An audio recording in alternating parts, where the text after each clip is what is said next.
खाने पीने में कुछ बेईमानी शैतानी? नहीं, मैं बदमाश तो नहीं थी। कम उम्र में इतना जरूरत क्या पड़ता? मतलब जो लड़ाई का मैटर था ना वो यही था कि मेरे कपड़े नहीं छूना बस। वो भाई बहन के रिश्तों को बहुत स्ट्रांग बनाता है। जिसमें अमाउंट ज्यादा है उसको सबसे पहले वो जूता कर लेती थी। मतलब मेरी बहन ने मम्मी बन के फोन कर लिया। कैसे ओवरकम किया? सारी बहनों में एक मैं ही ऐसी हूँ जो ज्यादा सुंदर नहीं हूँ। भगवान हर इंसान को एक स्पेशल टैलेंट के साथ देखता है। Typical arrange marriage. 8-10 खूबसूरत लड़कियां आपके सामने बैठी हैं, उसमें से आप एक ऑर्डिनरी लड़की को चूज कर रहे हो। हमें लगा कि इश्क से शादी हुई होगी। नहीं, वो मेरी लाइफ का इतना स्पेशल मोमेंट था। बाद में फिर आपने शीशा ठीक से देख लिया? हमने रिजेक्ट कर दिया। हमने कहा लड़का तो बहुत स्मार्ट है, इतना स्मार्ट लड़का हमें नहीं चाहिए। ज्यादा डिसिप्लिन है। मैं ऑलमोस्ट डिप्रेशन में चली गई थी। फिर उन बच्चों को मैंने जो है वो अपने फ्री टाइम में डांस सिखाना शुरू किया। मुझे बहुत ज्यादा खुशी देती है मेरे हस्बैंड का साथ है। मेरे बच्चे बहुत परेशान है क्योंकि मैं रात में अपने ही गाने सुन के सोती हूँ। तो हमें ज्ञान की रोशनी दे, हर बुराई से बचते रहे हम, जितने भी दे भली जिंदगी दे, बैर होना किसी का किसी से, भावना मन में बदले की होना।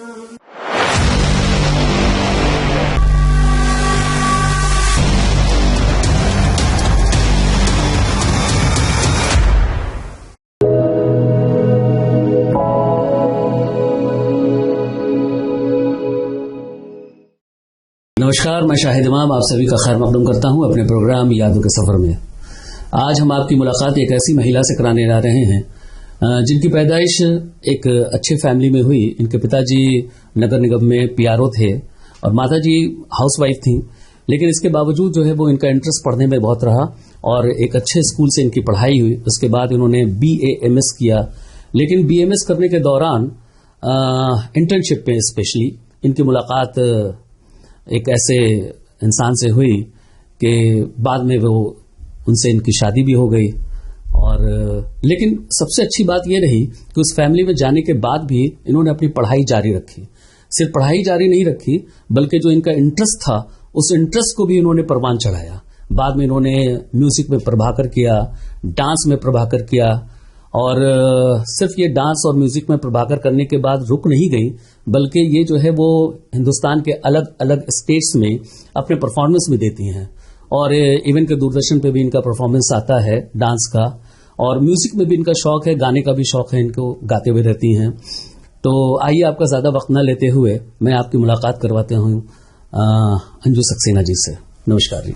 नमस्कार जी, आपका स्वागत है हमारे प्रोग्राम यादों के सफर में। हमें बड़ी खुशी है कि आप इस प्रोग्राम का एक हिस्सा बनी। तो चाहेंगे कि आप थोड़ा बचपन की बातें थोड़ा सुनाएं, हमें बताएं, दर्शकों को पता चले कि आपकी बचपन किस तरह से गुजरी और कैसे स्कूलिंग हुई, कहाँ हुई, दोस्त भाई बहन बचपन में क्या क्या किया। थोड़ा बचपन मेरा बहुत ही खूबसूरत बीता है और हम 3 बहनें हैं और मेरी जो स्कूलिंग है 3 बहनें ही हैं बस। हाँ जी, 3 बहनें हैं। भाई नहीं है। जॉइंट फैमिली है तो नहीं अपने मतलब सगे भाई नहीं। हाँ, मतलब मेरा कोई सगा भाई नहीं है बट क्योंकि जॉइंट फैमिली है तो वो तो हम समझ रहे हैं। हाँ, तो भाई की कमी नहीं रहती। भाई है, कोई कमी नहीं है। कमी नहीं है। हाँ एग्जैक्टली, जरूरी नहीं है कि आपका कोई रियल भाई। मेरी भी बहन है, छोटी बहन है, उसके भी 2 लड़कियां हैं सिर्फ ना, तो ठीक है। लेकिन हमारी फैमिली में इतना अपनापन है कि लगता ही नहीं है कि भाई नहीं है। जी बिल्कुल। चाचा का बेटा है और वो बिल्कुल मतलब भाई ही है। हम लोगों ने बहुत अच्छा बचपन बिताया है। जो रक्षाबंधन वाला जो फेस्टिवल है ना, वो भाई बहन के रिश्तों को बहुत स्ट्रांग बनाता है और उससे बहुत अच्छी बॉन्डिंग डेवलप होती है ना, रिजुविनेट होता है रिश्ता।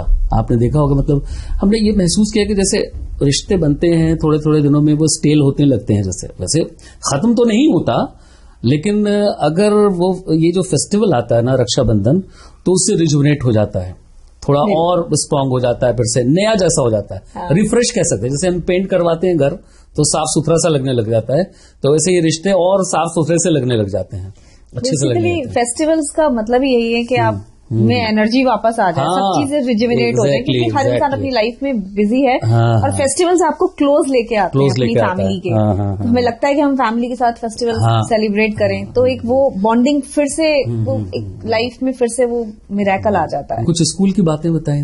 हाँ, स्कूल में मैंने ब्लूबर्ड से अपनी स्कूलिंग करी है। दोस्त बदमाशियां वगैरह थी? अच्छा। नहीं, मैं बदमाश तो नहीं थी, क्योंकि ब्लूबर्ड में बहुत डिसिप्लिन का माहौल था, डिसिप्लिन है, बहुत डिसिप्लिन था। कभी कभी हमें बड़ा बुरा लगता था कि बाकी स्कूल्स में तो बच्चे लंच भी जो है एंजॉय करके करते हैं, और हम अपना लंच कैसे करते थे, अपनी सीट पे बैठे हुए हैं मुंह नीचे करके, बिल्कुल एकदम क्वाइट और लंच कर रहे हैं। 15 मिनट्स का रिसेस टाइम होता था, उसमें आपको हैंड वॉश करने भी लाइन में जाना है, उसके बाद वापस आना है, क्वाइटली आपको अपना लंच करना है। अगर आपको अपनी फ्रेंड के साथ शेयर करना है तो धीरे से उसको बोल सकते हो, तू भी खा ले, मैं तेरा शेयर कर देती हूँ। Tough life. एग्जैक्टली, बहुत डिसिप्लिन था। लेकिन मुझे बाद में, मुझे ही नहीं, इनफैक्ट बाद में मेरे जितने भी मेरे साथ की फ्रेंड्स हैं, सब लोग बहुत अपनी लाइफ में जो है एक अच्छे मुकाम पे हैं, और अब हमें ये रियलाइज होता है कि वो डिसिप्लिन ने हमें एक अच्छा मुकाम दिया। कुछ और यादें होंगी वहाँ की, स्कूल की बहुत सारी यादें हैं। मैं हमेशा से हाइपर एक्टिव रही हूँ। अच्छा। क्योंकि जितनी भी कॉम्पिटिशन्स होते थे, I was the one two participate. हमेशा मैं पार्टिसिपेट करती थी, चाहे वो सिंगिंग कॉम्पिटिशन हो, या बहुत रेयर होते थे, बहुत ज्यादा नहीं कंडक्ट होते थे, क्योंकि वो लोग पढ़ाई पे ज्यादा फोकस करते थे। लेकिन जो भी होता था, प्रेयर गर्ल्स में अगर क्या कहते हैं, कोई सॉन्ग हम प्रेजेंट कर रहे हैं तो मैं उसमें जरूर होती थी, या कोई स्पीच हो रही है तो मेरा पार्टिसिपेशन जरूर रहता था। तो I was among the top 3, top 5 students में हमेशा मैं उसमें रहती थी, और ज्यादातर सभी टीचर्स की बहुत फेवरेट थी। फेवरेट थी, मतलब अभी तक आप यकीन नहीं मानेंगे, अभी तक मेरे टीचर्स जिन्होंने मुझे नर्सरी में पढ़ाया है, जिन्होंने मुझे फर्स्ट में पढ़ाया है, जिन्होंने मुझे 9th 10th में पढ़ाया है, वो मेरे कांटेक्ट में हैं, और मैं उनसे अभी भी मिलती हूँ। आप उनके कांटेक्ट में हैं? हाँ, मैं उनके कांटेक्ट में हूँ। एग्जैक्टली, सही बात है। मतलब देखिए, स्टूडेंट तो अपने टीचर को पहचानता है, लेकिन अगर टीचर इतने सालों बाद भी स्टूडेंट को पहचाने, तो वो एक स्टूडेंट की उपलब्धि होती है। अभी रिसेंटली मैं बताऊंगी कि हमारे जो प्रिंसिपल सर थे, यूबी डेनियल सर, जो एक्स प्रिंसिपल ऑफ ब्लूबर्ड रहे हैं, तो सडनली उनका मेरे पास कॉल आया और उन्होंने बोला कि Anshu, what are you doing today? तो मैंने कहा सर मैं हॉस्पिटल जा रही हूँ, कि आई नीड योर 10 मिनट्स। और हमारे स्कूल के अभी वो रिसेंटली जीडी गोइंका हाँ में प्रिंसिपल हैं। अच्छा। तो सर ने मुझको बोला कि 2 स्टूडेंट्स ने एक बुक जो है वो लिखी है, and I want you to launch that book. तो मैंने कहा सर ये तो मेरे लिए मतलब मैं क्या ही कहूँ कि मेरे लिए कितना बड़ा ऑनर है कि आप मुझे बुला रहे हैं बुक लॉन्च करने के लिए अपने स्कूल में एज अ चीफ गेस्ट। तो वो मेरी लाइफ का इतना स्पेशल मोमेंट था। और मैं सर से मिली, और सर जब मुझे स्पेशल ट्रीटमेंट दे रहे थे तो मुझे बड़ा ऑकवर्ड लग रहा था। मैंने कहा सर, टीचर जो है वो आई सेड सर, बोले डॉक्टर साहब प्लीज सिट डाउन। नहीं sir, I am your Anshu, मैं आपकी छोटी वाली अंशु हूँ, आप प्लीज वो उसी तरह से ट्रीट करिए। मतलब मुझे बहुत पेरेंट्स के सामने हमेशा वो छोटे ही रहता, और रहना भी चाहिए, बिल्कुल रहते ही हैं। हमारे बहुत सारे जो टीचर्स थे, हमारे साथ के जो क्लास फेलो थे, वो जब कुछ दिनों के बाद देखा कि जब वो रिसर्च करने लगे तो वो टीचर्स के नाम में भाई ऐड करने लग गए। फला भाई, ये भाई तो हम कह रहे है ना, अभी भी हम जाते हैं तो सर ही कहते हैं, वो नाम में भाई लगाने लग गए। अच्छा, हाँ, टीचर्स थोड़ा सा तो ये टीचर और स्टूडेंट का वो बॉन्डिंग नहीं रही है जो पहले हुआ करती थी। ठीक है, वो उस वक्त जब पढ़ाते थे तो उनकी उम्र ज्यादा नहीं थी, लेकिन थे तो हमारे टीचर ही, टीचर तो थे। हाँ, वो तो हमारे टीचर थे, भले वो ज्यादा उम्र के नहीं थे। तो आप सिर्फ पीएचडी में आ गए या टीचर बन गए दोबारा तो आप भाई कहने लग जाएंगे। आजकल ये भी बड़ा ट्रेंड चल गया है कि स्टूडेंट्स जो हैं दे स्टार्टिंग मतलब हैंडशेक करते हैं अपने टीचर्स के साथ। तो वो सिस्टम हमारी तो समझ में नहीं आता है कि आप अपने गुरु के साथ तो आप हाथ जोड़ के नमस्ते करेंगे या उनके चरण स्पर्श करेंगे। हाथ मिलाने की कौन सा मतलब नया कंसेप्ट आ गया है टीचर्स से, वो नहीं समझ में आता है। हो रहा है धीरे धीरे। तो वो सब चीजें मतलब हमें बहुत दूर लेके जा रही हैं हमारे संस्कार से और हमारी संस्कृति से। बिल्कुल बिल्कुल। तो घर में जैसे 3 बहनें आप लोग थी, तो कुछ बताइए उसका। कुछ तो होगा, लड़ाई झगड़ा, खेल कूद में इधर उधर, हाँ, खाने पीने में कुछ बेईमानी शैतानी होती होगी, है ना। खाने पीने में मेरी सबसे छोटी वाली बहन जो थी वो उसको जो चीज पसंद होती थी वो क्या करती थी, सबसे पहले नहीं छिपाती नहीं थी, लाइक अगर कॉफी अगर हमारी रखी हुई है तो उसने देखा कि जिसमें अमाउंट ज्यादा है उसको सबसे पहले वो झूठा कर लेती थी कि अब तो ये मेरा हो गया। मेरी बीच वाली बहन थोड़ी सी मतलब सीधी सादी सी है। अच्छा। और सबसे छोटी वाली थोड़ी सी नटखट नॉटी टाइप की है, मतलब तेज तो नहीं है, मैं सबसे बड़ी हूँ। अच्छा। हाँ। और मतलब मेरा दोनों से बराबर का है, मतलब एडजस्टमेंट हो जाता है, किसी से लड़ाई नहीं होती। उन दोनों में बहुत लड़ाई होती थी, इतनी भयानक लड़ाई होती थी। अभी भी होती है? अभी भी तो नहीं होती। अच्छा, दोनों की शादी हो गई है। हाँ, सेटल होने के बाद कहा। हाँ, लेकिन पहले बचपन में बड़ी लड़ाई होती थी। हाँ, कौन हमारे बाल पकड़ गई? हाँ, बिल्कुल चोटी पकड़ के लटक जाती थी। तो मैं ही मम्मी, इससे पहले कि मम्मी आए और डांट लगाए तो मैं ही दोनों को बचाती थी। अच्छा। और मेरे साथ अगर कभी लड़ाई होती थी तो ज्यादातर कपड़ों को लेके होती थी। अच्छा। मैं अपने कपड़े शेयर करना बिल्कुल पसंद नहीं करती थी, और वो लोग मेरे ही सूट पहनती थी तो मुझे बहुत गुस्सा आता था। मुझे बस इसी बात से लड़ाई होती थी। आपने प्रेस करके रखा और वो पहनकर चली गई वो। बस यही मेरा तो मतलब जो लड़ाई का मैटर था ना वो यही था कि मेरे कपड़े नहीं छूना बस। बाकी मुझे मतलब नहीं था ज्यादा। चलिए, और कुछ बताना चाहेंगे बचपन में, कुछ और खास बात? बचपन में कोई इंसिडेंट्स? कोई बचपन की खास बात बस ये थी कि बचपन में जैसे आज जो मैं हूँ, अगर मैं अपने बचपन को सोचती हूँ तो मैं क्रिएटिव थी, घर में सबसे बड़ी थी तो सबकी लाडली भी बहुत हूँ और अभी भी हूँ। लेकिन एक ना मेरे अंदर क्या कह सकते हैं, एक कॉन्फिडेंस कहीं लैक करता था। वो अभी दिखता है? अभी तो नहीं दिखता। नहीं, हम कॉन्फिडेंस दिखता है ये कहने वाले। हाँ, मेरे को लगा। लैक हमने बाद में सुना। हमारे बोलने के बाद आया। वो लैक करता था कॉन्फिडेंस। मैं अंडर कॉन्फिडेंट थी। ज्यादातर लड़कियों को यही दिक्कत होती है, वो मुझे भी थी, कि मुझे ऐसा लगता था कि मेरी दोनों बहनें हैं, बहुत बहुत खूबसूरत हैं, और मेरी चाची की लड़कियां भी बहुत ब्यूटीफुल हैं। तो मुझे ऐसा लगता था कि सारे घर में सारी बहनों में एक मैं ही ऐसी हूँ जो ज्यादा सुंदर नहीं हूँ, हाइट भी नहीं है। अच्छा, ये हाँ था, बिल्कुल ये चीज थी मेरे अंदर। तो मतलब कहीं ना कहीं मुझे ऐसा लगता था कि लड़कियों के साथ थोड़ा सा ये होता है। ज्यादातर लड़कियों में होता है कि वो अपने लुक्स को लेके बहुत ज्यादा कॉन्शियस होती हैं, और कभी कभी उसके चक्कर में उनको मतलब वो चीज दिल पे भी ले जाती हैं, बुरा भी लगता है, और उसी वजह से कहीं और वो बाकी जगह अंडर कॉन्फिडेंट हो जाती हैं। लेकिन जैसे जैसे मुझे लेकिन हाँ, ये अच्छी बात थी कि मैंने हमेशा जो है वो मेरी लाइफ में जो लर्निंग प्रोसेस था वो हमेशा चलता रहा। मैंने कभी नई चीजों को एक्सप्लोर करना बंद नहीं किया, और नया सीखना। उस प्रॉब्लम को कैसे ओवरकम किया आपने? उस प्रॉब्लम को मैंने ऐसे ओवरकम किया कि मैंने फोकस किया कि मेरी क्या क्वालिटीज हैं। मैंने अपनी क्वालिटीज पे फोकस किया। बेसिकली मैंने अपनी क्वालिटीज पे फोकस किया। मुझे लगा कि मैं बहुत अच्छा डांस कर सकती हूँ, मैं करती थी। और मैंने फिर उसके बाद कथक सीखना शुरू किया। सोचा मैं दिखाऊंगी अभी ये करके, है ना। मैंने जो है वो कथक क्लासेस ज्वाइन की थी उस वक्त। तो पूनम सारस्वती जो है वो दीदी, मैंने उनके यहाँ कथक क्लासेस ज्वाइन करी, और धीरे धीरे मैंने उस पर अपने ऊपर वर्कआउट किया। और उसके बाद मैं म्यूजिक भी सीखना चाहती थी, लेकिन क्योंकि कॉलेज के बाद मैं इतना टाइम नहीं निकाल पाती थी कि मैं कथक और वोकल दोनों साथ में कैरी ऑन कर पाऊं। फिर दूसरा, आपके ऊपर ये प्रेशर भी होता है कि कॉलेज में कोई ये ना कहे कि अरे भाई ये तो डांस में ही लगी रहती है, तो पढ़ाई में हाँ, तो वो पढ़ाई का लेवल भी डिग्रेड नहीं होना चाहिए था। तो वो दोनों चीजों को ध्यान में रखते हुए मैंने मेहनत भी की, और मैंने कथक में 5th ईयर तक मैं जो है वो कर चुकी थी शादी से पहले। और मैंने अपना कॉलेज भी टॉप किया। अच्छा। हाँ, मैं कॉलेज में जो है वो टॉपर रह चुकी हूँ जी, और यूनिवर्सिटी की 2nd टॉपर थी। कुछ ही पॉइंट से जो है वो रह गई थी। तो मैं कॉलेज में भी अपने प्रोफेसर्स और अपने टीचर्स की फेवरेट रही हूँ, मतलब फेवरेट स्टूडेंट। और मुझे स्पेशली जब central council of Indian medicine, आपको ऐसा क्यों लगता था कि आप जो है वो और के मुकाबले में कम खुद? ऐसे तो हमें तो नहीं लग रहा है ऐसा। नहीं, फिर बाद में फिर आपने शीशा ठीक से देख लिया? मैंने शीशा सही से देख लिया।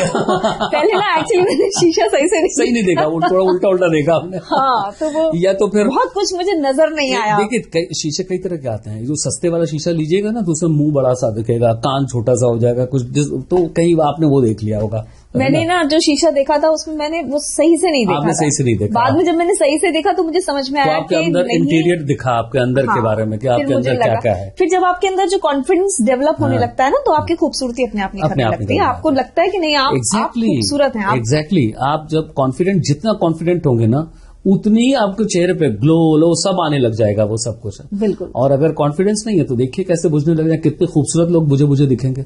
बिल्कुल ना। तो बस मतलब मैं हमेशा जब भी किसी से मिलती हूँ तो मैं यही मतलब अपना एग्जाम्पल देके ये समझाना चाहती हूँ कि आपका जो टैलेंट है, आपका जो भी आपकी स्पेशलिटी है, भगवान हर इंसान को एक स्पेशल टैलेंट के साथ देता है। मेरा भी यही मानना है। किसी को भगवान का कोई भी क्रिएशन खराब नहीं है ना, सब बराबर है। हर चीज उन्होंने इतनी खूबसूरत बना के भेजी है। अब वो हम पे डिपेंड करता है कि हम कैसे पहचानते हैं कि उन्होंने हमें क्या दिया है। तो बस वही पहचानने की जरूरत है। और हर कोई अपने आप में खूबसूरत है। बिल्कुल। तो ईश्वर ने जिसको जैसा बनाया है वो वैसे ही खूबसूरत है। अपने आप को आप वैसे ही एक्सेप्ट करो, लेकिन अपने ऊपर काम करो। अपना बेस्ट आप मतलब जितना भी आप अपना बेस्ट निकाल सकते हो उसको आप बेस्ट करो अपना। चलिए, बहुत अच्छा। तो आपने फिर अपने पैर ऊपर कोशिश की और डांस सीखा आपने, जो है वो डांस आपने शादी के बाद सीखी? नहीं, डांस मैंने शादी से पहले सीखा था। मैंने 5th ईयर कर लिया था। अच्छा, वो प्रभाकर आपने बाद में? मैंने प्रभाकर शादी के बाद किया है। मेरी बेटी हो गई थी, उसके बाद मैंने प्रभाकर किया। शादी मेरी सडनली ही हो गई थी। कोई एज सच कोई प्लानिंग नहीं थी। और एक टिपिकल अरेंज मैरिज थी, भारत मैट्रिमोनी की। हाँ, it was typical arrange marriage. Bharat matrimony से? भारत मैट्रिमोनी के थ्रू मेरी एक तो कम उम्र में इतना जरूरत क्या पड़ गई लोगों को कि इतनी जल्दी शादी करवा दिया जाए, वो भी अरेंज? हमें लगा कि इश्क से शादी हुई होगी, है ना? इतना टाइम नहीं था। कभी यही सोचने का मौका, मतलब कभी इश्क हो नहीं, कभी इश्क सुना ही नहीं था आपने? नहीं, सुना तो था। सुना था इश्क में क्या क्या परेशानियां होती हैं वो भी सुना होगा, सब सुना शायद। इसीलिए ना मतलब बहुत फर्म डिटर्मिनेशन था। मैट्रिमोनी पर डिपेंड किया आप? सडनली मेरे पेरेंट्स को मेरी स्कूल की एक फ्रेंड थी। असल बड़ी थी आप ना घर में सबसे? मैं सबसे नहीं, आप यकीन नहीं मानेंगे, मेरी शादी से 2 महीने पहले तक जब मेरे लिए रिश्ते आ रहे थे तो मेरी मम्मी बोलती थी कि नहीं हमारी बेटी अभी छोटी है, अभी पीजी करेगी। मुझे जो है वो सर्जरी करना था, सर्जरी में मास्टर्स करना था। तो मैं उसी की तैयारी में थी। तो मेरी मम्मी स्ट्रेट अवे बोल देती थी कि नहीं अभी हमारी बेटी छोटी है, अभी हम शादी नहीं करेंगे उसकी। लेकिन मेरे साथ की स्कूल की एक मेरी फ्रेंड की शादी हुई थी। हो गई, बस वहां से टेंशन शुरू। तो जब और उसकी मम्मी मेरी मम्मी की फ्रेंड, उसके फादर मेरे डैडी की फ्रेंड, बस हो गया काम खराब। तो वो जब वहां से आए तो उन्हें सडनली ऐसा रियलाइज हुआ, अरे हमारी बेटी भी बड़ी हो गई है, जबकि कहीं से इंस्टिगेट हो जाता है। और तो वो इतना क्विक प्रोसेस हुआ कि मम्मी ने कि वो सीधे भारत मैट्रिमोनी के साइट पे चली गई। मुझसे बोला गया कि अपनी एक प्रोफाइल बना लो। तो मेरी दोनों बहनों ने मिलकर प्रोफाइल बना दी मेरी। तो वो प्रोफाइल बन गई हमारी। अब वो प्रोफाइल तो हमारी बनी हुई थी, हमें तो फुर्सत नहीं होती थी। मेरी दोनों बहनें क्या करती थी, वो देखती थी किसके प्रपोजल्स आ रहे हैं। अच्छा। तो कहाँ से आ रहे हैं। तो वो खुराफाते भी होती थी। अच्छा। मम्मी बन के किसी ने फोन किया, जैसे किसी का प्रपोजल आया तो मतलब मेरी बहन ने मम्मी बन के फोन कर लिया। अच्छा। और वो सारी इन्वेस्टिगेशन के आप वो बोलेंगे आप ऐसा फोटो भेजो, आप ये भेजो, वो भेजो। तो वो वही लोग डिसाइड करती थी, वही लोग रिजेक्ट कर देती थी। तो उल्टे सीधे फोटो तो नहीं बनवाले के, बॉडी जरा दिखाओ। तो फिर उसके बाद अच्छा मजे की बात ये थी कि डॉक्टर साहब का प्रपोजल आया था। डॉक्टर साहब की जो प्रोफाइल थी वो मेरे ब्रदर इन लॉ। आपके हस्बैंड भी डॉक्टर हैं? हाँ, वो मेडिकल ऑफिसर है। वो रामपुर CSC बिलासपुर में है। अच्छा, वहां रहता है। बिलासपुर तो मध्य प्रदेश? नहीं, बिलासपुर यूपी, रामपुर। अच्छा, रामपुर कोई जगह है फिर रामपुर हाँ।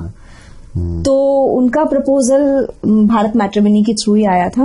और उस दिन इत्तेफाक की बात है कि मैं भी अपनी बहनों के साथ बैठी हुई थी और कह रही दीदी ये है। तो हमने डॉक्टर साहब की प्रोफाइल देखी तो हमने रिजेक्ट कर दिया। हमने कहा लड़का तो बहुत स्मार्ट है, इतना स्मार्ट लड़का हमें नहीं चाहिए, मेडिकल कॉलेज का होगा। और फिर तो आप समझ ही सकते हैं। हाँ, बिल्कुल सही पकड़े आप, बिल्कुल के दिमाग में वही चीज थी। तो हमने इसलिए रिजेक्ट कर दिया कि लड़का बहुत स्मार्ट है, हमें नहीं करना। इस पे मतलब रिजेक्शन के बाद भी मेरे ब्रदर इन लॉ का कॉल आ गया डैडी के पास, मेरे फादर के पास। और उन्होंने बोला कि ऐसे बात है और हमें आपकी बेटी की प्रोफाइल पसंद है और फिर क्योंकि दूर था तो डैडी बोले कि अच्छा ठीक है, डैडी भूल गए। दोबारा उनका फिर रिमाइंडर कॉल आया भैया का, तो मतलब मेरे जो डैडी के एक नोन है वहीं पे, तो वो अपने बेटे के लिए लड़की देखने जा रहे थे। तो डैडी ने बोला आप अपने बेटे के लिए लड़की देखने जा रहे हो, हमारी लड़की के लिए भी रिश्ता आया, अच्छा। वहां उन्हें भी देखते आना, बस इतना ही प्रोसेस था। वहां से वो देख के आए, उन्होंने इतनी तारीफें करी ये वो। फिर यहाँ से मम्मी डैडी गए हमारा फोटो लेके, तो सब चीजें बहुत पसंद थी। बस एक इशू था, तो डॉक्टर साहब ने ये बोला था कि मतलब उनकी तरफ से मेरी मदर इन लॉ ने कहा कि हमें तो लड़की पसंद है, बस थोड़ा सा अगर कोई दिक्कत होती है तो हाइट का इशू हो सकता है, क्योंकि मेरे हस्बैंड की हाइट ही इज 5'11". तो उन्होंने बोला कि उन्होंने 5'3" भी लड़कियां जो है वो नहीं देखी, उन्होंने लड़की कोई नहीं देखी थी। I was the first one जिसको उन्होंने देखा था, और वो पहले थे जिसको हमारी फैमिली ने देखा था। तो वो मैंने मुझे बताया गया, तो वो दिसंबर में ही वो लोग आ गए। तो आपके शक के दायरे से वो निकल गए? मतलब नहीं, शक के दायरे से नहीं निकले थे। शक के दायरे में देखिए, मुझे बीइंग अ मेडिको मुझे भी एक डॉक्टर से ही शादी करनी थी, लेकिन फिर ठीक है, मैंने कहा देख नहीं तो आ रहे हैं, कौन सा शादी हो ही जाएगी। तो हमने कहा ठीक है, हम बिल्कुल प्रिपेयर्ड नहीं थे, हमने कहा ठीक है, इतनी जल्दी थोड़ी शादी हो जाती है। अच्छा, उस वक्त तक आपका वो मामला खत्म हो चुका था, इन्फीरियरिटी कॉम्प्लेक्स जो था आपका? अरे वो तो बहुत पहले खत्म कर दिया था, खत्म उसको बहुत पहले खत्म कर दिया था, कॉलेज से पहले ही खत्म हो गया था। क्योंकि ये तो बड़ा प्रॉब्लम था ना, पता चला शादी के वक्त में भी अगर ये होता तो बड़ा प्रॉब्लम हो जाता। नहीं, बस मेरा तो कंसर्न यही था कि लड़का बहुत स्मार्ट है और मेडिकल कॉलेज का है, तो आए तो मतलब थोड़ा सा ठीक ठाक है, मुझे सिंपल ही चाहिए। तो कुछ ये ऐसा मेरे दिमाग में था। तो फिर और हाइट का इशू आया, तो फिर उसके बाद जब हमें देखा गया तो आई वॉज मैं बिल्कुल सिंपल जैसी थी वैसी ही साड़ी में, विदाउट हील्स, कि लड़के को पता हो कि लड़की यही है। बाद में उसे कंफ्यूजन नहीं हो कि अरे तब तो लंबी लग रही थी, अब कैसे छोटी लग रही है, अब इतनी गोरी कैसे लग रही है, पहले तो सांवली सी लग रही थी। तो बिल्कुल सिंपल मैं उनके सामने गई थी, मुंह हाथ धो करके। नहीं, अब इतना भी नहीं थोड़ी सी प्रेजेंटेबल बन के गई थी। तो लेकिन कोई एक्स्ट्रा ऑर्डिनरी कुछ नहीं था, नो एक्स्ट्रा ऑर्डिनरी मेकअप और कुछ भी ऐसा। यूट्यूब पे देखते हैं लोग, मेकअप आती है बहुत बुरी थी और फिर उसका मेकअप करा के वो अंग्रेज बन जाती है। हाँ, तो वो ऐसा कुछ नहीं था, बिल्कुल सिंपल गई थी। और उसके साथ साथ मेरी सारी बहनें, हम लोग लगभग एक ही, सब ऑलमोस्ट सेम, वो 2-3 साल का डिफरेंस भी रहता है, तब भी वो बराबर। फिर उसके बाद हमने और खुराफात करी, हमने अपनी फ्रेंड को भी बुला लिया कि यार मुझे देखने आ रहे हैं, तू भी आ जा, मुझे थोड़ा सा कॉन्फिडेंस रहेगा अपने। और मेरी बहन में मैंने अपनी बहन से कहा तू अपनी फ्रेंड को भी बुला ले। तो वो सब एक ग्रुप की 8, 9, 10 लड़कियां बैठी हुई थी, और जैसा हो रहा होगा फिर तो उनका। हमने ये सोचा, हमने कहा अगर इतनी लड़कियों में हमें पसंद कर लेते तो उसका लड़का सही। तो क्या उनको बताया नहीं गया था कि कौन है?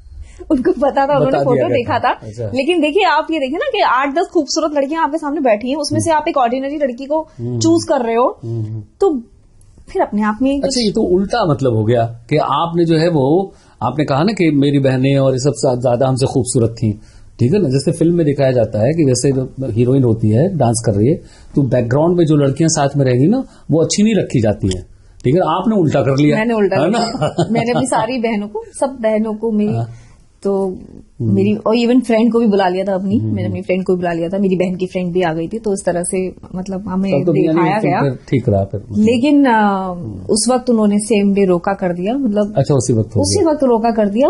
वहीं पंडित जी आ गए, वहीं पे ही सगाई की डेट भी फिक्स हो गई, और हमें तो ऐसा लग रहा था कि पता नहीं क्या ही हो गया, ख्वाब सा हो गया। तो शादी होने तक हमें यकीन नहीं हुआ कि हमारी ही शादी हो रही है। तो आपने आंख मला, फिर कुछ नहीं, हमने बहुत एंजॉय किया अपनी शादी, पूरी शादी बहुत एंजॉय करी। जब विदा हो रही थी तब हमें समझ में आया कि हमारी शादी हो गई है। बस अब रोना भी है, अब रोना। तो मेरी ही शादी में सब लोग इतना रोए, मैं ही इतना रोई, उसके बाद इतनी बहनों की शादी हो गई, कोई नहीं रोया। सारा रोना धोना हमारी ही शादी में हो गया। चलिए, फिर शादी हो गई, उसके बाद फिर आपने जो है वो अपॉइंटमेंट कब हुआ? शादी के बाद 2013 में मेरा अपॉइंटमेंट हुआ था, और उससे पहले मैं अपनी प्राइवेट प्रैक्टिस भी कर रही थी, और बहुत अच्छी प्रैक्टिस चल रही थी मेरी। और लेकिन क्योंकि देखिए लाइफ में हर चीज इम्पोर्टेंट होती है, फैमिली इज ऑल्सो इम्पोर्टेंट। तो हमने जो है वो अपना फर्स्ट बेबी प्लान किया, मेरी बेटी हुई, and I give up everything. मैंने सब कुछ थोड़े टाइम के लिए छोड़ दिया। क्योंकि मुझे ऐसा लगा कि मैं बाकी चीजें तो अपनी लाइफ में कभी भी कर सकती हूँ, लेकिन मैं मेरी बेटी का जो वो इम्पोर्टेंट टाइम है, वो जो 2 साल मुझे उसे देने हैं, वो अगर मैंने उसको मिस कर दिया तो फिर मुझे लाइफ लॉन्ग रिग्रेट रहेगा कि मैंने उस वक्त उसकी केयर नहीं करी, उस वक्त उसको मतलब नहीं ध्यान दिया। तो मैंने सब कुछ 2 साल के लिए मतलब मैं बिल्कुल अपनी बेटी में ही रम गई थी। और बस दिन रात सिर्फ उसी का ख्याल रखना, उसे क्या खाना है, उसे कैसे क्या करना है, उसके लिए। मेरे 2 बच्चे हैं, एक बेटा है एक बेटी है। बेटी बड़ी है। फिर उसके बाद आफ्टर 2 इयर्स मैंने दोबारा जब स्टार्ट किया तब बहुत मतलब लाइफ कुछ मतलब ऐसा लगा जैसे भगवान, मैंने कुछ अलग डिसाइड किया है अपनी लाइफ के लिए, लेकिन ऊपर वाला कुछ और चाहता है। तो मैं हमेशा से चाहती थी कि मैं एक अपनी प्राइवेट प्रैक्टिस करूंगी, सुकून भरी जिंदगी, और उसके बाद अपने घर को देखूंगी, और इतना काफी है, बहुत ज्यादा कुछ नहीं था।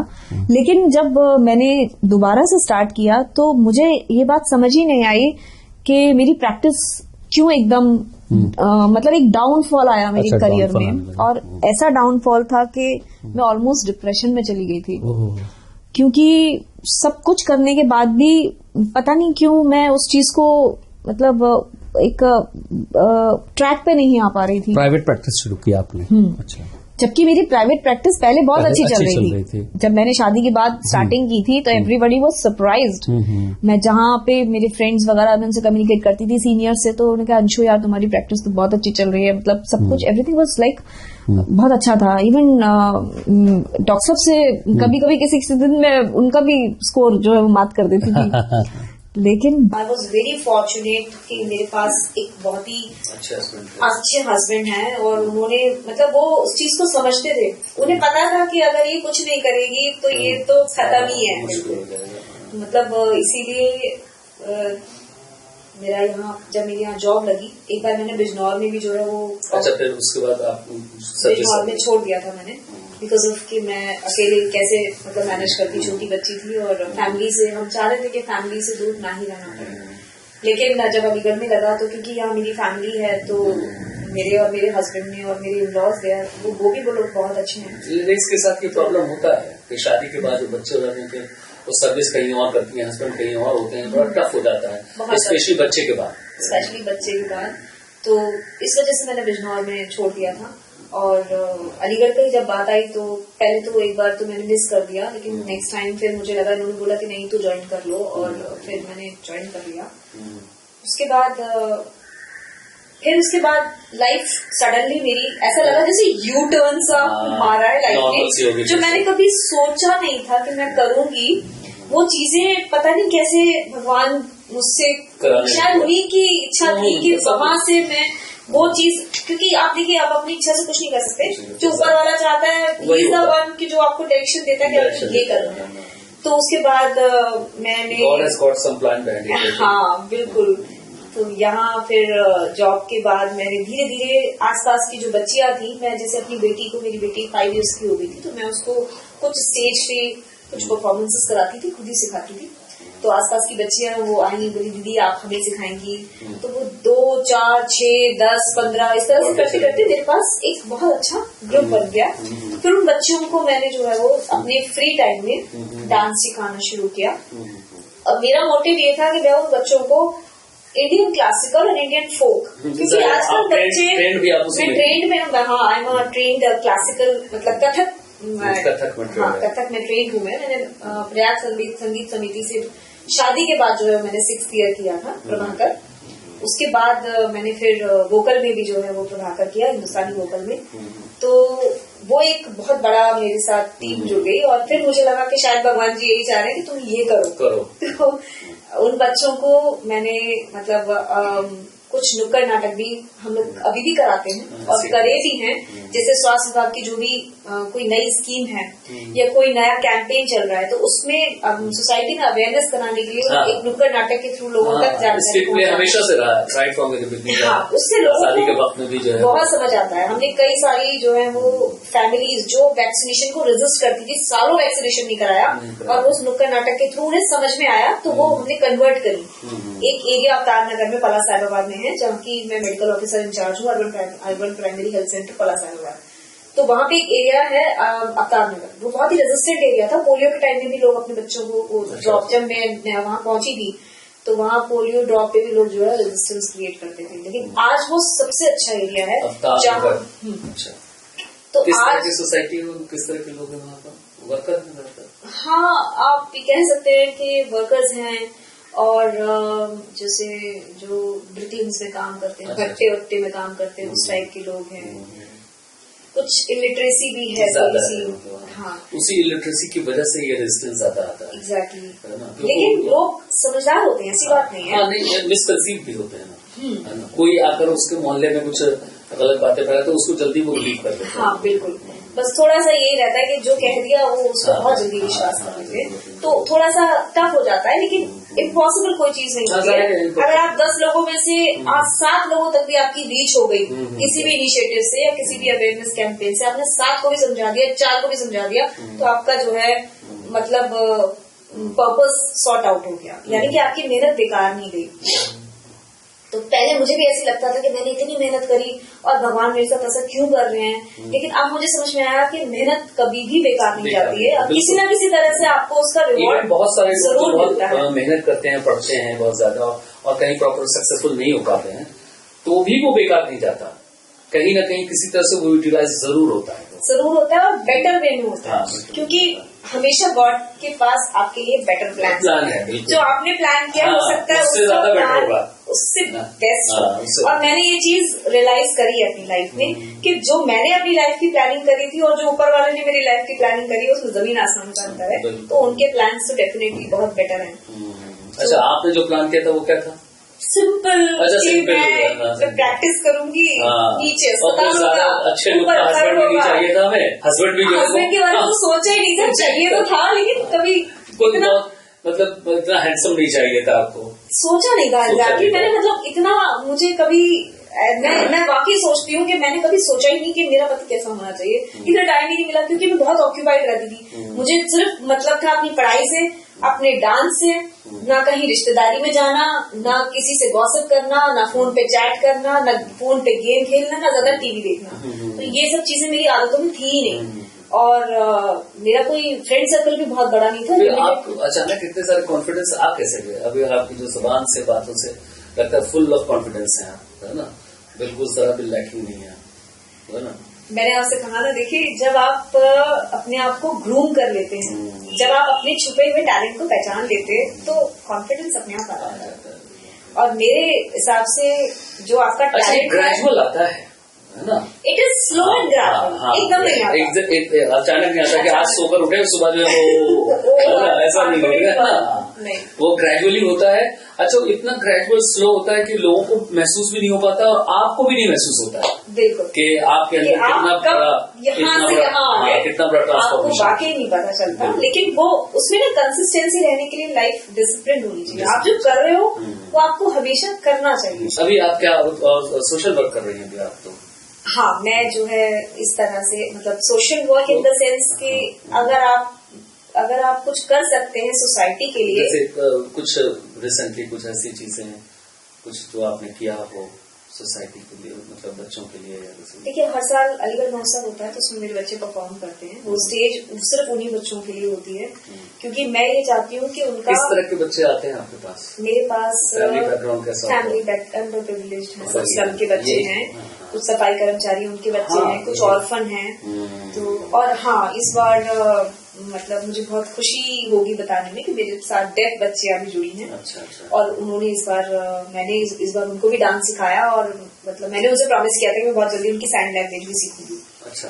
क्योंकि बड़ी दिक्कत हुई उनको समझाने में। बेसिकली हम उनको काउंटिंग से बताते थे स्टेप्स, 4 स्टेप इधर जाना है, 4 स्टेप इधर जाना है। अच्छा, नॉर्मली हमने देखा डीफ एंड डम दोनों साथ होते हैं। नहीं, they are not deaf and dumb, they are only def. डम तो वो नहीं होता है, डम का मतलब होता है बुद्धू। अगर डम होंगे तो वो कैसे कुछ कर पाएंगे? यही तो हम सोच रहे हैं। मतलब स्टेज पे जो बच्चियां परफॉर्म कर रही हैं तो वो डम तो हो नहीं सकती। डम तो मतलब होता है जो बुद्धू, डम्बो, जैसे कुछ ही नहीं आता, तो वो तो उनमें तो एक्स्ट्रा टैलेंट मुझे दिखा। और ऐसे बच्चों में तो एक मतलब भगवान एक अलग कुछ एक्स्ट्रा। हाँ, हमारे पास अभी एक एपिसोड अभी हमारा ब्रॉडकास्ट हुआ है, देखिएगा। ब्लाइंड थे है ना, और ब्लाइंड होकर के प्रोफेसर हो। आगे का क्या प्लान है फिर? आगे के प्लानिंग्स तो भगवान जी को फॉलो कर रहे हैं, जैसा वो बताते जाएंगे, जिस बात पे वो ले जाएंगे हम चलते रहेंगे, क्योंकि हमने तो अपनी लाइफ में यही देखा है कि जो हम प्लान करते हैं वो होता नहीं, अब तक नहीं हुआ है ना। अब तक एग्जैक्टली नहीं हुआ, लेकिन हाँ मैंने जो जो सोचा था वो मेरी लाइफ में जरूर पूरा हुआ है। जिंदगी कैसे देखती हैं? Always positive. और पॉजिटिव। कोविड में हमने ये सीखा कि लाइफ इज सो अनप्रिडिक्टेबल, आप नहीं जानते कि आपके साथ कल को क्या हो जाए, और इस वक्त सबसे ज्यादा जो वनरेबल है वो यंग जनरेशन है।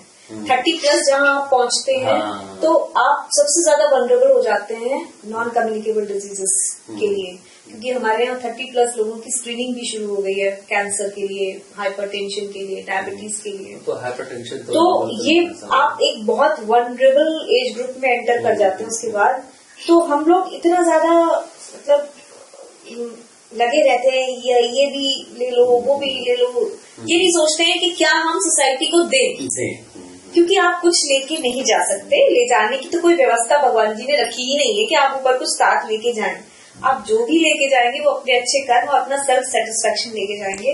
मेरा ये मानना है कि आप कुछ ऐसा करें अपनी लाइफ में, हर दिन हर पल कुछ ऐसा करें कि जब आप at the end of the day जब आप अपनी आंख बंद करके सोए तो आपको एक सुकून मिले कि आज मैंने किसी को खुश किया, या आज मैंने अपनी लाइफ में कुछ अच्छा किया, या मैंने आज कुछ नया सीखा।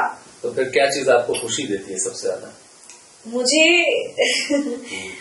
मुझे जो है सबसे ज्यादा खुशी देती है कि जब अगर मुझे लगता है कि अगर मेरे किसी काम से कोई सामने वाला व्यक्ति खुश है तो मैं उसमें बहुत खुश हूँ। मैं बहुत ज्यादा कुछ तो ऐसी चीज जरूर होगी जो ज्यादा खुशी देती होगी। बहुत सारी चीजें आप बता रहे हैं सब खुशी देती हैं, लेकिन कुछ ऐसी खास चीज जरूर होती है ये जो आपको ज्यादा खुशी देती है। मुझे बहुत ज्यादा खुशी देती है मेरे हस्बैंड का साथ प्राइमरीली। उसके बाद अगर मैं अपनी ही बात करूं तो मैं जो है, मेरे बच्चे बहुत परेशान है क्योंकि मैं रात में अपने ही गाने सुन के सोती हूँ। गाने मैं गाती हूँ, उसी को सुनती हूँ। जो गाना मेरा नया होता है वो उसमें मैं इतना सुनती हूँ कि मेरे बच्चे भी ना अगर फ्री होते तो वो गाना वो भी गुनगुना लेते। तो आप गाती भी हैं। तो कुछ सुनाइए, तो क्या लेसन सीखा जिंदगी से? देखिए, जिंदगी आपको हर वक्त, हर दिन, हर पल कुछ ना कुछ सिखाती है। आपके साथ अगर कुछ गलत भी होता है तो शायद उससे आपको एक बड़ी सीख मिलती है, और आगे ईश्वर ये बताता है कि अगर यहाँ गलत हुआ है तो आगे आपको उस चीज मतलब कहीं से आप बच रहे हैं, वो हमेशा आपको प्रोटेक्ट करता है। उस वक्त आपको समझ में नहीं आता, लेकिन बाद में समझ में आता है कि वो एक स्पेशल प्रोटेक्शन था भगवान का हमारे लिए। शायद वो गलत होना जरूरी था उस वक्त, अगर वो गलत नहीं होता तो शायद आज बहुत अच्छा नहीं होता। तो ये मैंने हमेशा ये एक्सपीरियंस किया है। एक चीज और एक्सपीरियंस करिए कि जब भी मैं गलती से कुछ गलत कर देती हूँ तो मुझे तुरंत उसका पनिशमेंट मिल जाता है। मुझे समझ में आ जाता है कि शायद मैंने ऐसा किया, इसलिए मुझे भगवान जी ने पनिश कर दिया। लेकिन ये बहुत अच्छी बात है। एक सेंटेंस बहुत लोग कहते हैं कि जो है वो ऊपर वाला जो भी करता है बहुत अच्छा करता है ना, अच्छे के लिए करता है, ये कहते हैं। अभी एक पिछले हफ्ते एक इंटरव्यू था, वो एक लेडी आई थी, उनके हस्बैंड का इंतकाल हो गया कैंसर से, और जिस वक्त कैंसर का पता चला उसी वक्त वो डॉक्टर के यहाँ जाने वाले, दिल्ली जाने वाले थे, उसी वक्त पता चला कि उनके बेटे का एक्सीडेंट हो गया जो मास कम्युनिकेशन कर रहा था लखनऊ से। तो वो लोग वहां चले गए कैंसर होने के पता चलने के बाद, और वो कोमा में रहा बच्चा 6 महीने तक, उसकी डेथ भी हो गई। फिर उसके 1-1.5 महीने के बाद उनके हस्बैंड का भी इंतकाल हो गया। तो वो यही कहती हैं कि लोग कहते हैं कि ऊपर वाला जो करता है अच्छा करता है, इसमें कहाँ अच्छा है? देखिए, अपने लोगों को खोना इससे बड़ा तो दुख कुछ नहीं होता। मैंने भी अपने फादर को कोविड के टाइम में जो है वो खो दिया, जबकि मैंने पूरी कोशिश की, मैं हर वक्त उनके साथ थी, कोविड वार्ड में भी मैं उनके साथ थी। और जिस रात उनका सैचुरेशन फॉल किया उस रात मेरी भी बहुत तबीयत खराब हो गई थी। आई वाज ऑलमोस्ट फेंट। मैं जिंदगी में पहली बार बेहोश हो गई थी क्योंकि मुझे बहुत सीवियर बीमारी हुई थी, और मुझे लग रहा था कि शायद मैं भी इन्फेक्ट हो गई थी, क्योंकि मैं 2 दिन से कोविड वार्ड में थी और मैंने अपनी ड्यूटी भी लगवा ली थी वहाँ पे टेली की वजह से ही। और उनके साथ साथ मैंने बाकी पेशेंट्स को भी सर्व किया, क्योंकि वहाँ पे कोई किसी के लिए कुछ करना नहीं चाह रहा था। लोग दूर भाग रहे थे, स्टाफ भी दूर भाग रहा था। आप यकीन नहीं मानेंगे, लोग बॉटल हिला हिला के इशारा करके पानी मांग रहे थे, तो मैंने उनको पानी तक भर के दिया बॉटल। ग्लास किसी का गिर जा रहा था तो वो उठाने के लिए सक्षम नहीं था, तो कोई भी नहीं था कि कोई ग्लास उठा के मुझे पानी दे दे। खाना ऐसे ही रखा रहता था, जो आता था कोई खिलाने वाला नहीं था। बहुत बुरा टाइम था। उस दिन मेरी भी तबीयत खराब हो गई, और अगले दिन जब सुबह में उनके लिए नाश्ता लेके पहुंची थी तो वो मुझे नहीं मिले। मैं 15 मिनट्स लेट थी। मुझे भी बहुत बुरा लगा कि मैंने इतना सब कुछ किया, और मेरे फादर की वो एज भी नहीं थी कि वो मतलब चले जाएं। डॉक्टर होकर क्या बचाएंगे। और मैं उस डिपार्टमेंट में होके और डॉक्टर होके तब सब चीजें हमने स्टेबल कर ली थी। उनको वेंटिलेटर भी मिल गया था, सब चीजें, लेकिन पता नहीं किस वजह से, किसकी लापरवाही से, मैं नहीं जानती। लेकिन शायद अगर जिसकी ड्यूटी थी उसकी जगह मैं होती तो मैं अपना बेस्ट करती। तो मुझे भी ऐसा लगा कि ऐसा क्यों हुआ, और मैं बहुत ज्यादा डिप्रेस्ड रही। मेरी मदर भी जो है उसके बाद कोविड से इन्फेक्ट हो गई, और महीना सवा महीना ऑक्सीजन पे रही। तो मुझे तो इतनी फुर्सत ही नहीं मिली कि मैं मतलब दिल खोल के रो भी पाऊं, क्योंकि मैं उनके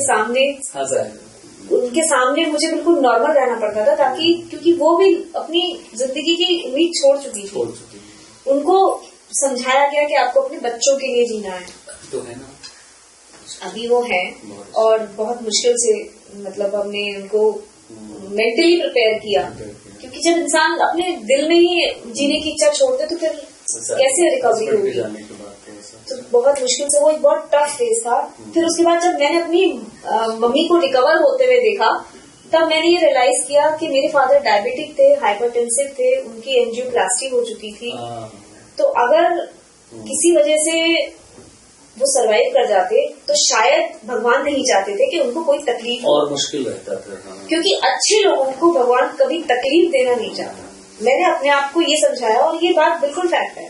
ये ऐसा होता है कि अगर आप बीमार हैं और आप फिर भी जिंदा हैं, तो वो तो आप ही के लिए बहुत बड़ी तकलीफ है ना। आप अपने मेरे फादर के साथ वो जब तक रहे, जिस दिन जा रहे थे मैं उनको लेके जा रही थी, तो मैंने उनको ये बोला था, अरे आपको बस थोड़ी देर ऑक्सीजन लगवाएंगे और हम वापस आ जाएंगे, सिलेंडर अरेंज हो जाएगा। तो चल के गए हैं आराम से, और ड्राइवर को डांट लगाई उन्होंने किसी चीज पे, और बिल्कुल ठीक। तब ही वॉज एब्सोल्युटली नॉर्मल, बिल्कुल ठीक थे। क्योंकि वो डायबिटिक थे, उनका सैचुरेशन थोड़ा सा फॉल कर रहा था, तो हमने प्रिकॉशन के तौर पर उन्हें एडमिट कराया था। और 2 दिन तक आप यकीन नहीं मानेंगे, वो जिस दिन एडमिट थे शाम को उन्होंने अपना न्यूज़पेपर मुझसे मंगवाया, अपने रीडिंग ग्लासेस के, बेटा घर से न्यूज़पेपर ले आना, रीडिंग ग्लासेस ले आना, मेरे शुगर फ्री बिस्किट्स ले आना, चाय के साथ मैं वो लूंगा। एक दिन पहले मैंने उनको अपने हाथ से खाना खिलाया है, और अगले दिन सुबह में वो मुझे नहीं मिले। तो आपके घर मौजूदगी मैं ये मतलब मुझे ये लगा कि ईश्वर ने उन्हें कोई तकलीफ नहीं दी, क्योंकि वो एक बहुत अच्छे व्यक्ति थे। मैंने अपनी लाइफ में उनसे अच्छा व्यक्ति नहीं देखा, जो अपनी फैमिली, अपने कलीग्स, मतलब और समाज का हर एक व्यक्ति जिसकी वो मदद कर सकते हैं उन्होंने मदद की। कभी उन्होंने किसी के साथ गलत नहीं किया। और मैं ये सोचती हूँ कि हर इंसान, मतलब एक व्यक्ति सबके बारे में इतना अच्छा कैसे सोच सकता है, और सबके लिए इतना अच्छा कैसे कर सकता है। और आपसे बात की बड़ा अच्छा लगा, और कोशिश करेंगे फिर कभी मुलाकात हो, फिर कभी आपसे बात हो। जरूर, बिल्कुल, मुझे भी बहुत अच्छा लगा। नमस्कार। इसके साथ ही हमारा आज का ये प्रोग्राम ये खत्म होता है। अगले एपिसोड में फिर किसी शख्सियत से आपकी मुलाकात कराएंगे।